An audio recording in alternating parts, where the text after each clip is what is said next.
Why do I think people are drawn to advice telling them to do hard things? Because I think any person, any human realizes that if you want some kind of a good outcome, you're going to have to work hard for it. I had a purpose, and anything else that was outside of that lane, I didn't have time for. And where did inspiration come from? The love of the game. I love this game. I live this game. And there's 1,000 other guys waiting in the wings who are obsessed with this game.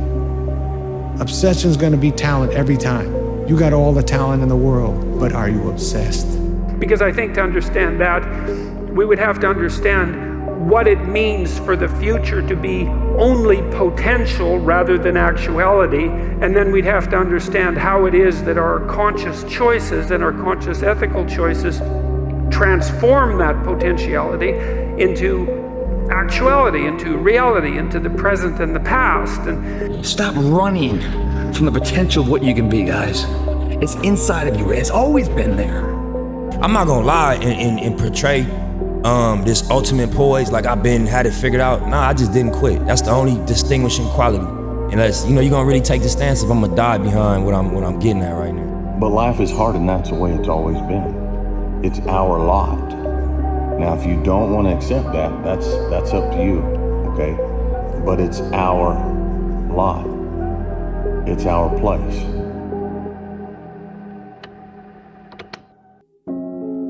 I've been talking in a very delineated manner about responsibility, which is a strange thing to sell to people, but responsibility is what gives your life meaning.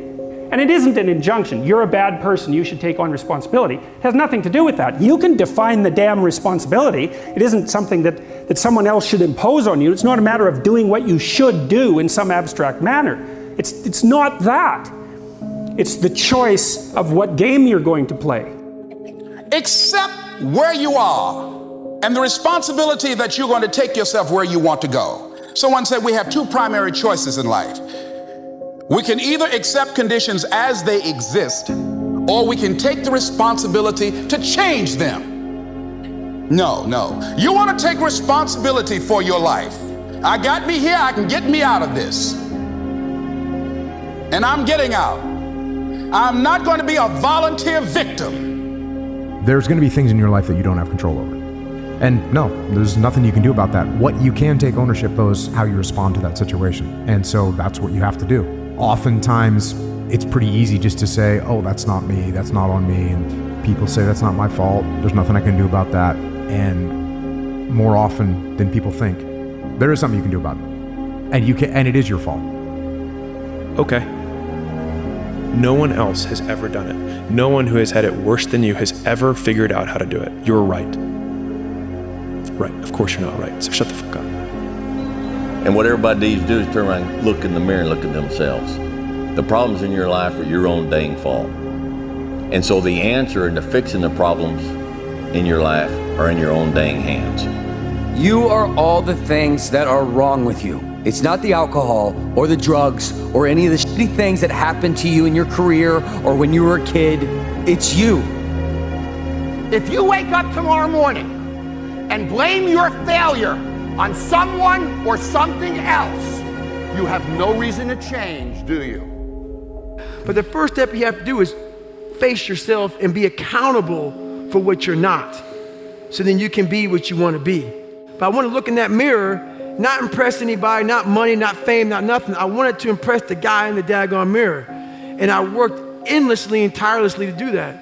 You hold this boy's future in your hands. It's a valuable future. Don't destroy it. Protect it. Embrace it.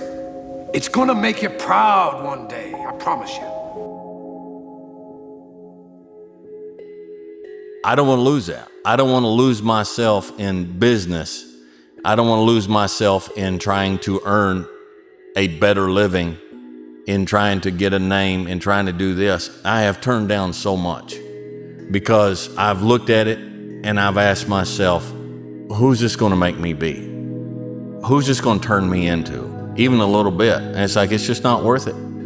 It's not worth it. I've met many more very rich men who've chased that dollar to be successful and to be relevant for having the most money, that the last 15, 20, even younger years were bewildered, lost, had no relationships, didn't have purpose. We all want to be relevant, but I think we all forget to ask ourselves relevant for what before we chase our relevance or chase success. And I think that once you actually give yourself the reality glasses, not the woe is me glasses, but think, no, really, if I had to do this, what are all of the things that I would have to improve? Then you see how incredibly long that list is. And then you take this deep breath, and that list is the hard work. It's starting at the top and then wanting to cross the first one off after your first day, but then realizing you still haven't done it well enough to cross it off, and you're like, wait, I have to do another day and I still haven't, quote, made a dent in this list. And then you do it another day and a third day and a fifth day and a fifth week, and then all of a sudden you're like, okay, I think I've got the first one done.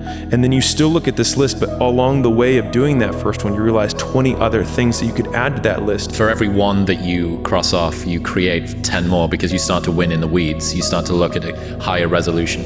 And that's the never-ending cycle of excellence. You know, they don't get it. You know, like you because you are knowledgeable, you were able to write your story. You were able to write your narrative. And I just think because these kids don't understand the power of education, they're not writing their own narrative. And they're letting people write their narrative for them. Yeah. They're letting people just decide their fate. Life is about choices. We all have the same 24 hours in a day. And you can hit the snooze button and you can stay in the bed where it's safe and it's comfortable. Or you can get up and face the world. You can stare at your phone scrolling on social media endlessly. Or you can create habits that are going to help you become the person that you want to be, the person that you are destined to be. Each of these choices, whether big or small, add up to the story of who we are and who we are becoming and determine the direction of our lives. And you are here. That life exists and identity. That the powerful play goes on and you may contribute a verse. What will your verse be? Be the guy who embraces the ugly, the miserable. Be the guy who embraces hard work, the grind. Don't be afraid of being hurt. Don't be afraid of sacrificing some blood. It's the moments in life, the decisions you make on a moment-to-moment basis that add up to be the guy or not the guy. Tonight, I did something, you know, that I feel more of a guy. For me, who I am, my guy. Make the hard decisions, make the sacrifices, make the unpopular decisions, and become comfortable in your own skin. And if you are not a person that you are comfortable being alone with, that is the one person in this universe that you have full power, full right, and full responsibility to change. If you had to create a human, what would you put them through to make them tough? It probably wouldn't be a really chill life. What would you put them through to make them patient? You probably wouldn't give them things immediately. And so it's like we want these traits, but each of the traits has a price tag attached to it. And it's just like, do you want to pay the price tag to get the thing? And so I think if people reframed the period of life that they're going through as the price that they're paying out of their wallet, but their wallet is their time, is the seconds of life that they're trading for it, then I think more people would be willing to make the trade. Because at least when I look at myself, like when I'm 80 something years old and I'm looking back on my life, I want to have these traits. But in order to have those traits, I know I have to go through these things. And I think for me, that's given me a lot of comfort in hard times. Right now in life, your family is looking for that one guy right now. They're looking for that one guy who's strong, who's that pillar for the family in hard times. Make sure they look around and find you. These are the times right now for you to step up. Be that guy that can take anything. Stay hard. The next time you want to just give in to that desire for comfort, remember that your future self is going to be the one to suffer the consequences. It's so easy to just put it off and act like it doesn't exist. But that future self that you're passing all these burdens to will one day be yourself of the present, and you'll wish you chose to do otherwise. Everything that you do counts. The biggest mistake that people make is they think that only what they want to count counts. No. When you read a book, when you listen to an audio program, when you go to a course, when you go to bed early and get up early and you work, it all counts. Never fucking apologize for being yourself. If people don't like how you act, how you look, how you speak, that just means those aren't your fucking people. Don't change who you are to match your surroundings. Pick better fucking surroundings and be yourself. Yeah, I don't know, most men would understand that when a man cries and he's whimpering, he's hurting. You know, because I've been there. And there's no shame in crying, gentlemen, men. It's okay to cry. We can still be a man, but you're also human. And it does show a little bit of your vulnerability. Do it for your loved ones. Do it for your wife. Do it for your husband. Do it for your children. Do it for generations to come. Come on, after you're dead and gone, what will they say about what you did? Yes, there's so many people depending on you, but it's got to start with you and the man upstairs.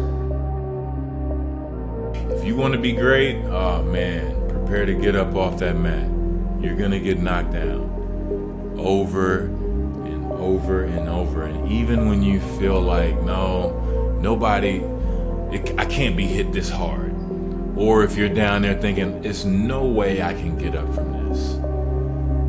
That's when you're just starting. For some strange reason, this world wants to see you water down the reality of who you are. Our society wants to see you think like everyone else and feel just like those around you. Maybe for somebody who's so distracted from their true desires as a person, that doesn't sound so bad. But the pain of seeing through limitation and full absence of distractions is almost unbearable. You see, it hurts because the resistance wants you to give in and mold to what's expected of you. And if I can provide some advice, don't.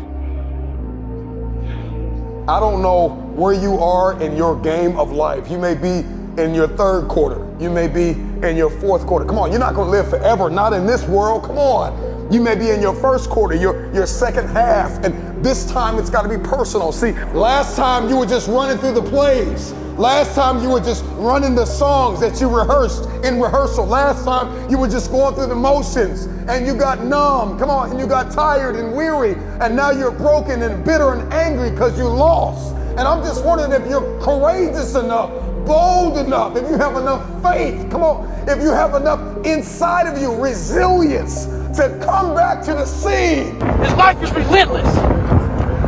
You better keep coming back from all your failures, all your doubts, all your shit. You better keep fighting, keep getting up. Never fucking lay down for shit. That's one thing we should all agree on. If you've been broken once, you know how that shit feels. That means, fuck it, try and break me again. Well, I think working class guys, the whole bloody world rests on their shoulders. It really matters if they do a good job. And so a lot of working class guys come to my shows and they say, look, I've been listening to your lectures while I'm doing long haul trucking or while I'm working in my forklift, whatever. I think, great, man, get the hell at it. Do your job properly. Do it. You bet, and do it right. Support your family, man the hell up, live a responsible life, and what you're doing is valuable. I don't care what anyone else has to say about it. You got a lot of people paying their hard-earned money to come watch you perform. It's your job to be in shape. It's your job to be strong enough to perform at that level every single night. And as a competitor, I'm not ducking. Like, it's not, oh my God, my back hurts, I'm sore, we gotta play Vince Carter and Toronto Raptors tonight. Pick your mountain, whatever that mountain is, and each journey of the mountain is a million steps, and each day you have to take that step. Yeah. Each day you take that step, you look up at the mountain, you say, that's where I wanna go. And then each next day you take your step over and over and over again. Let yourself go, fall free into it, step into it. You are worthy. You are an unrepeatable miracle, and there is none like you in all the earth. There will never be another you.